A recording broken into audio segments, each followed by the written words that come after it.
એક સુંદર રાસ ગરબો કશુંક છે. આવતા જતા જતા કેમ છો કહેતા જજો, બીજું તો કઈ નહીં, પણ કેમ છો કહેતા જજો. હા, આ બહુ સુંદર છે. અને at the same time what I believe, the expectation of mankind is that please, everybody is requested, ask me how I am. Please ask me. બધાની એવી ઈચ્છા છે, યાર મારી તો ખબર પૂછો, હું કેમ છું એ તો પૂછો યાર. કશું આપી ના જતા.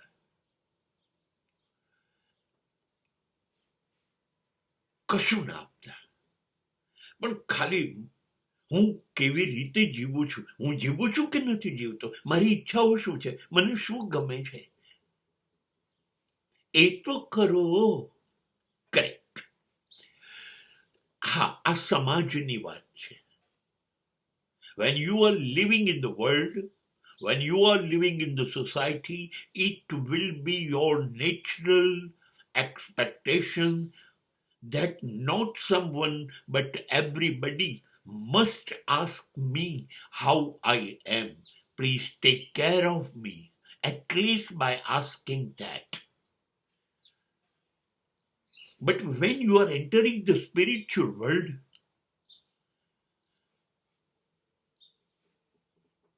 it is strictly prohibited. Because in a spiritual world, you are connected with your own self, not connected with the society or the world.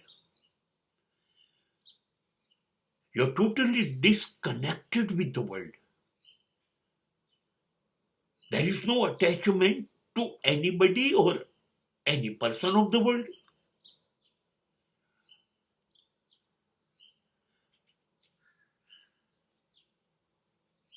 ધર્મ અને અધ્યાત્મ એવું કહે છે કે તમારે સમાજ જોડે સંબંધ જ નથી. અરે કોણ? કોઈ મારું નથી.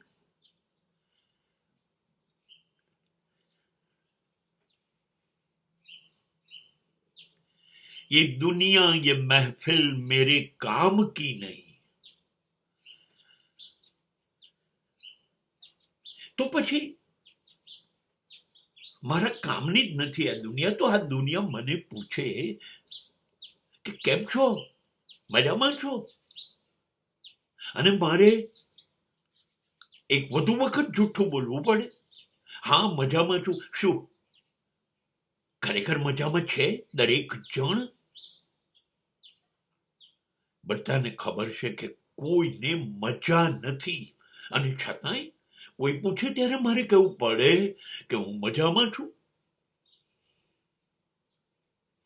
એના કરતા મને કોઈ ના પૂછે, હું મને પૂછું રોજ. આંખ બંધ કરું, બહાર ભટકવાના બદલે મારી અંદર પ્રવાસ કરવાનું શરૂ કરું અને મને પૂછું કેમ છે, તને મજા છે, તારો ગુસ્સો ઘટ્યો, તારું અભિમાન ઘટ્યું, તારી લોભ લાલચ નફરત ઘટી કે નથી ઘટી? દિવસ જાય એમ તું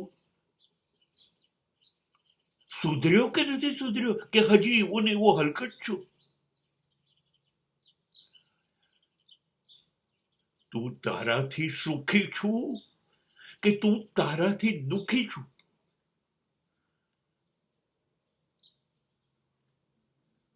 આ બધું હું મને પૂછું કે ન પૂછું? હવે આ બધી બાબતોમાં સમાજને અને સોસાયટીને દુનિયાને શું લાગે છે?